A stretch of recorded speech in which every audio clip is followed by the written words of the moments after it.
नमस्कार दोस्तों, आप सभी का हमारे यूट्यूब चैनल पर एक बार फिर से वेलकम है। तो साथियों, आज की इस वीडियो के अंदर अपने पढ़ने वाले हैं राजस्थान का अफवाह तंत्र। अफवाह तंत्र के अंदर अपने पढ़ने वाले हैं नदियाँ। ठीक है, नदियों के बारे में आज पढ़ने वाले हैं दोस्तों।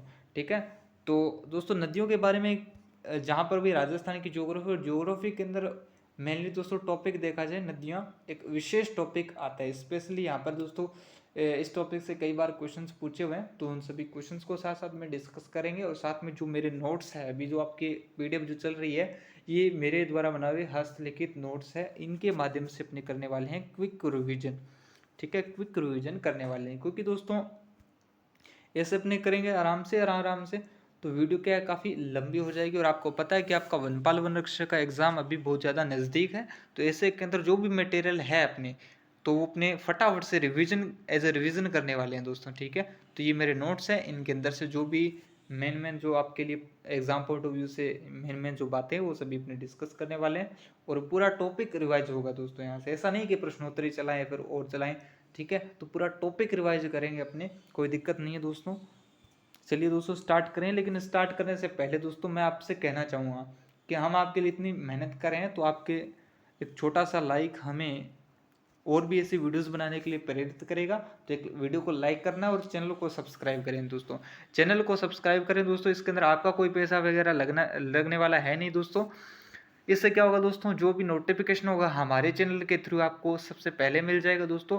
वनपाल और वनरक्षक से जुड़ी हर एक अपडेट के लिए हमारे चैनल को अभी सब्सक्राइब करें दोस्तों। चलिए स्टार्ट कर लेते हैं अपने आज की इस क्लास को। तो अपवाह तंत्र की बात करें तो आंतरिक अपवाह तंत्र तीन प्रकार का अपवाह तंत्र है अपने। आंतरिक अपवाह तंत्र बंगाल की खाड़ी का नदी तंत्र और अरब सागरीय नदी तंत्र। ठीक है, आंतरिक अपवाह तंत्र 60% है, बंगाल की खाड़ी का नदी तंत्र 24% है, अरब सागरीय नदी तंत्र 16% है दोस्तों। ठीक है, तो कई बार यहाँ से क्वेश्चन पूछा हुआ है आंतरिक प्रवाह तंत्र कितने परसेंट है। ठीक है, बंगाल की खाड़ी नदी तंत्र, अरब सागरीय नदी तंत्र, इनका परसेंटेज रेशो पूछ लिया जाता है कि कितना है दोस्तों। ठीक है, तो ये आप ध्यान में रखें। तो चलिए स्टार्ट करें अपने आंतरिक प्रवाह तंत्र। आंतरिक प्रवाह तंत्र की बात करें तो आंतरिक प्रवाह तंत्र है क्या आखिर। आंतरिक प्रवाह तंत्र की बात करें तो आंतरिक प्रवाह तंत्र वे नदियां जिनका उद्गम स्थल निश्चित होता है परंतु समाप्ति स्थल निश्चित नहीं होता, आंतरिक प्रवाह तंत्र कहलाता है। और दोस्तों ये जो आंतरिक प्रवाह तंत्र अपने केवल राजस्थान के अंदर पाया जाता है। तो आंतरिक प्रवाह तंत्र भारत में केवल राजस्थान में है। आंतरिक प्रवाह तंत्र राजस्थान का सबसे बड़ा प्रवाह तंत्र है। ठीक है, क्योंकि 60% मैंने अभी आपको बताया ना, 60% सबसे बड़ा है। आंतरिक प्रवाह तंत्र की नदियां मुख्यतः वर्षा पर निर्भर होती है। यहाँ पर जो भी आंतरिक प्रवाह तंत्र की नदियां हैं मुख्यतः वर्षा पर ही निर्भर है दोस्तों। ठीक है, यानी कि नित्यवाही नदी वो नहीं है, जहाँ जब वर्षा होगी तभी वो बहती है, अन्यथा वो नहीं बहती है दोस्तों। यानी कि कह सकते हैं अपनी मुख्यतः वर्षा पर ही निर्भर होती है दोस्तों।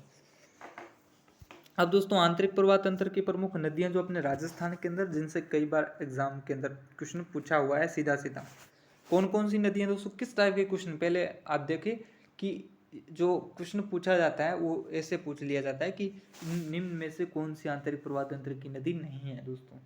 ठीक है, तो 4 आंतरिक प्रवाह की एक अलग से देकर वो आपको टिक करना होता है। तो आप इनको अच्छे से ध्यान रखें किस टाइप से यहाँ पर क्वेश्चन जो है बनते हैं और किस टाइप से अपने को जो है पढ़ कर जाना है दोस्तों। ठीक है, तो सबसे पहले जो जहाँ से क्वेश्चन बनने की संभावना है वो आप पॉइंट्स उनको जरूर अच्छे से पढ़े दोस्तों। जिस प्रकार आंतरिक प्रवाह तंत्र की पहला दोस्तों आपको पता चल रहा है यहाँ से क्वेश्चन बनने की संभावना है दोस्तों। तो आप आंतरिक प्रवाह तंत्र की जितनी भी नदियाँ उनको देख ले एक बार। ठीक है, वैसे हम अलग से इनको पढ़ेंगे एक एक करके। तो नदियाँ कौन कौन सी है, गग्गर नदी है, कांतली नदी है, कांकने नदी है, साबी नदी, रूपारेल, रूपनगढ़ और मेंथा या फिर मथाई नदी। ठीक है, गग्गर, कांतली, कांकने, साबी, रूपारेल, रूपनगढ़, मेंथा या फिर मथाई नदी, ये नदियां दोस्तों हैं। सबसे पहले अपने गग्गर नदी की बात करें तो गग्गर नदी की दोस्तों कई उपनाम भी है, जैसे दुष्यवती नदी, प्राचीन सरस्वती नदी, मृत नदी, शिवालिक नदी, इंडोब्रम नदी, नट नदी, सोतर नदी, लेटी हुई नदी, ये सभी किसके उपनाम है दोस्तों, गग्गर नदी के उपनाम है दोस्तों। उपनाम से भी कुछ क्वेश्चन है जो पूछे जाते हैं, तो उपनामों को भी आप ध्यान में रखिएगा। ठीक है, अब अपने इसके जो ज्योग्राफिकल इसके मैप से देख लेते हैं। तो सबसे पहला क्वेश्चन है यहाँ पे, उद्गम उद्गम कहाँ से होता है। कालका हिमाचल प्रदेश के अंदर जो शिवालिक की पहाड़ियाँ वहाँ से उद्गमित होती है, और राजस्थान के अंदर जहाँ से प्रवेश करती है वो पॉइंट क्या कहलाता है, हनुमानगढ़ के अंदर टिब्बी नामक तहसील से ये जो है प्रवेश करती है। टिब्बी हनुमानगढ़ से ये प्रवेश करती है और यहाँ पर होती हुई इस प्रकार हनुमानगढ़, फिर गंगानगर और फिर ये चली जाती है पाकिस्तान के अंदर दोस्तों। ठीक है, पाकिस्तान के अंदर चली जाती है। तो आपको पता हो तो हनुमानगढ़ के अंदर दो सभ्यताएं हैं, कालीबंगा और रंगमहल सभ्यता। तो कालीबंगा सभ्यता, रंगमहल सभ्यता किस नदी के किनारे? घग्गर नदी के, प्राचीन सरस्वती नदी या फिर मृत नदी या फिर घग्गर नदी के किनारे दोस्तों। ठीक है, और यहाँ पर एक दुर्ग भी है, भटनेर दुर्ग हनुमानगढ़ के अंदर, वो भी इसी नदी के किनारे स्थित है दोस्तों। ठीक है, और इसकी जो लंबाई है टोटल 465 किलोमीटर इसकी कुल लंबाई आती है। ठीक है, और यहाँ पे मैंने लिख रखा है हकरा। हकरा क्या है दोस्तों? हकरा दोस्तों पाकिस्तान के अंदर इसके कहते हैं, इसके प्रवाह क्षेत्र को पाकिस्तान में हकरा कहा जाता है दोस्तों। ठीक है, और यहाँ पे अगर और देखें, यहाँ पे इससे जुड़ी हुई बातें, तो घग्गर नदी द्वारा निर्मित मैदान क्या कहलाता है? पाट कहलाता है दोस्तों। और पाट को ही या फिर इसके द्वारा निर्मित मैदान को ही हनुमानगढ़ में जो स्थानीय लोग हैं वो हनुमानगढ़ के, वो इसे क्या कहते हैं स्थानीय भाषा में नाली कहते हैं दोस्तों। ठीक है, पाकिस्तान में घग्गर नदी का प्रवाह क्षेत्र हकरा कहलाता है। इसकी जो है आंतरिक प्रवाह की दृष्टि से सबसे लंबी नदी है दोस्तों।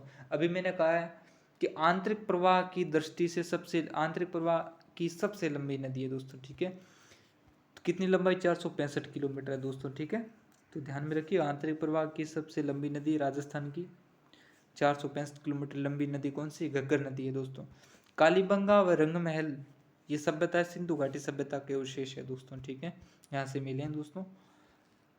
नेक्स्ट बात करते हैं कांतली नदी या फिर मौसमी नदी की। कांतली या फिर मौसमी नदी, इसका मौसमी नदी इसका उपनाम है दोस्तों। कांतली नदी आप देखोगे तो यहाँ पर आपको मैप के अंदर दो जिले दिखाए जा रहे हैं दोस्तों। ठीक है, दो जिले दिखाए जा रहे हैं, एक सीकर है और एक है झुंझुनू। एक यहाँ पर इस टाइप से देखोगे आप, प्याले के आकार का ये सीकर है और यहाँ पर ये झुंझुनू है। ठीक है, तो यहाँ पर सीकर के अंदर ये जो पहाड़ियाँ हैं, खंडेला की पहाड़ी यहाँ से उद्गमित होती है और झुंझुनू के अंदर जाती है दोस्तों। ठीक है, सीकर के अंदर एक नीम का थाना क्षेत्र पे एक सभ्यता है गणेश्वर सभ्यता। ये गणेश्वर सभ्यता नीम का थाना सीकर में है। ठीक है, इसी सभ्यता को भारत में ताम्रयुगीन सभ्यताओं की जननी कहते हैं। ये किस नदी के किनारे स्थित है? तो कांतली नदी के किनारे स्थित है। ठीक है, और यहाँ पे झुंझुनू के अंदर एक सभ्यता और आती है दोस्तों, वो भी आप ध्यान रखें, मैंने यहाँ पर लिखी नहीं है लेकिन आप ध्यान में रखना, सुनारी सभ्यता। ये जो सुनारी सभ्यता है वो भी कांतली नदी के किनारे झुंझुनू के अंदर स्थित है दोस्तों। ठीक है, आंतरिक प्रवाह की दृष्टि से सबसे लंबी नदी, लेकिन पूर्ण बहाव की दृष्टि से। ठीक है, वो भी अपने बताऊंगा मैं आपको कैसे। कांतली नदी का प्रवाह क्षेत्र तोरावटी कहलाता है। प्राचीन काल में यहाँ पर तंव राजपूतों का क्षेत्राधिकार था, इसी कारण इसके प्रवाह क्षेत्र को क्या कहता है? तोरावटी कहा जाता है दोस्तों। शेखावटी प्रदेश की प्रमुख नदी है दोस्तों। कांतली नदी पूर्णतः राजस्थान में बहने वाली सबसे आंतरिक प्रवाह की सबसे लंबी नदी है दोस्तों। ठीक है, जिसकी लंबाई 100 किलोमीटर की। अभी जैसे अपने घग्गर नदी की बात की थी ना, तो घग्गर नदी क्या थी दोस्तों? घग्गर नदी है वो पूरे राजस्थान के अंदर नहीं बहती है दोस्तों। ठीक है, वो हिमाचल प्रदेश से आकर राजस्थान फिर पाकिस्तान जाती है, जबकि ये नदी क्या है दोस्तों? ओनली राजस्थान के अंदर ही बहती है और राजस्थान के अंदर पूर्ण बहाव की दृष्टि से आंतरिक प्रवाह की सबसे लंबी नदी है दोस्तों, जिसकी लंबाई 100 किलोमीटर है। नेक्स्ट नदी बात करें, काकनी नदी, कांकड़ी या फिर मसूदरी नदी। ये नदी दोस्तों, ये नदी जैसलमेर जिले के अंदर बहती है दोस्तों। ठीक है, यहाँ पर आपको ये जो जिला दिखाया जा रहा है दोस्तों, ये मैप के अंदर, ये है जैसलमेर का जिला है दोस्तों। ठीक है, जैसलमेर जिला है दोस्तों।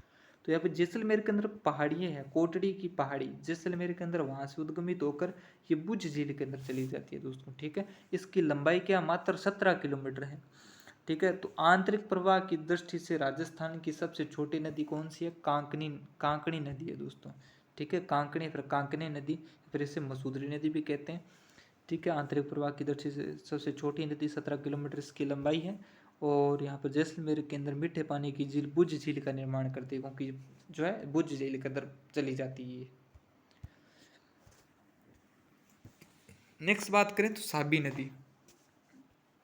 साबी नदी की बात करें तो साबी नदी अपने जयपुर से उद्गमित होती है। जयपुर के अंदर देखें तो सेवर की पहाड़ियां हैं जयपुर के अंदर, जहाँ से ये उद्गमित होती है अलवर, और अलवर के बाद ये हरियाणा चली जाती है दोस्तों। ठीक है, सेवर की पहाड़ियों से उद्गम होता है। और इसी के किनारे जयपुर के अंदर एक सभ्यता, जोधपुरा सभ्यता, किस जिले के अंदर है? जयपुर के अंदर, साबी नदी के किनारे स्थित है दोस्तों। ठीक है, और राजस्थान की एकमात्र नदी जो हरियाणा को जाती है, ये साबी नदी है दोस्तों। कौन सी है दोस्तों? साबी एकमात्र ऐसी नदी है जो राजस्थान से हरियाणा की ओर जाती है। ऐसी कोई नदी नहीं है जो राजस्थान से हरियाणा की ओर जा रही हो। ठीक है, एकमात्र नदी जो राजस्थान से हरियाणा की ओर जाती है दोस्तों। साबी नदी क्या है? अलवर जिले की एक प्रमुख नदी है दोस्तों, और राजस्थान की एकमात्र नदी है जो राजस्थान से हरियाणा को जाती है दोस्तों। ठीक है, अब नेक्स्ट नदी है रूपारेल नदी। रूपारेल नदी का है अन्य नाम है रूपनारायण नदी, लसवाड़ी नदी या फिर वराह नदी से कहते हैं दोस्तों। ये कहाँ से उद्गमित होती है? यहाँ पे आपको मैप में 2 जिले दिखाए जा रहे हैं। पहला जिला अलवर है, दूसरा भरतपुर। अलवर से उद्गमित होती है। अलवर के अंदर उदयनाथ की पहाड़ियाँ हैं। ये मैंने आपको बताया था जब भौतिक स्वरूप में पढ़ रही थी। उदयनाथ की पहाड़ियाँ पर्वत किस जिले में है? तो ये अलवर में है। तो अलवर के अंदर उदयनाथ की पहाड़ियों से उद्गमित होती है और फिर चली जाती है भरतपुर। भरतपुर के अंदर जाकर ये विलुप्त हो जाती है दोस्तों। तो भरतपुर के अंदर इस नदी के किनारे एक सभ्यता है, लोह युगीन सभ्यता थी, जो कि एक नौह सभ्यता, जो कि भरतपुर के अंदर किस नदी के किनारे स्थित है दोस्तों? रूपारेल नदी के किनारे स्थित है। और यहाँ पर एक बांध भी बना हुआ है, मोती झील बांध जिसे कहते हैं, भरतपुर की जीवन रेखा कहलाता है दोस्तों। ठीक है, तो इन सभी पॉइंट्स को ध्यान में रखिएगा। हालांकि जो ये नोट्स है मैं आपको डिस्क्रिप्शन या फिर कमेंट बॉक्स के अंदर डाल दूंगा इसका लिंक, आप नोट्स भी देख लेना और यहाँ पर भी आप अच्छे से इनको समझते जाइए, क्योंकि सुनी हुई चीज़ें ज़्यादा याद रहती है दोस्तों। ठीक है, नेक्स्ट अपने बात करते हैं रूपनगढ़ नदी की। तो रूपनगढ़ नदी है ये, इसका उद्गम कहाँ से होता है? उद्गम होता है सलेमाबाद कृष्णगढ़ अजमेर। और सलेमाबाद कृष्णगढ़ अजमेर के अंदर है निम्बारक संप्रदाय की प्रमुख पीठ। ठीक है, तो देखें तो अपने सलेमाबाद से उद्गमित होती है। निम्बारक संप्रदाय की प्रमुख पीठ है सलेमाबाद के अंदर, और सलेमाबाद अजमेर से निकलकर जयपुर और फिर सांबर झील के अंदर चली जाती है दोस्तों। ठीक है, तो इस प्रकार से ये सांबर झील के अंदर गिरने वाली नदी है रूपनगढ़, आप ध्यान में रखिएगा। रूपनगढ़ अजमेर से निकलती है, अजमेर के अंदर सलेमाबाद से। नेक्स्ट बात करें तो मंथा मेटा है फिर मंथाई नदी। ये दोस्तों मनोहरपुरा की पहाड़ियाँ जयपुर से निकलने के बाद सांबर झील के अंदर चली जाती है दोस्तों।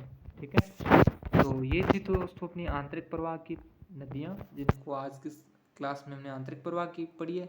नेक्स्ट क्लास में अरब सागरी और फिर बंगाल की खाड़ी नदी तंत्र को अपने पढ़ेंगे। इस टाइप से नदियों को अपने कंप्लीट करने वाले हैं एज अ क्विक रिवीजन। ठीक है, तो उम्मीद करूँगा कि आपको आज की ये क्लास पसंद आई होगी। अगर क्लास पसंद आई तो वीडियो को लाइक करना और चैनल को ज़रूर सब्सक्राइब करना। ओके, थैंक यू दोस्तों, मिलेंगे नेक्स्ट क्लास के साथ।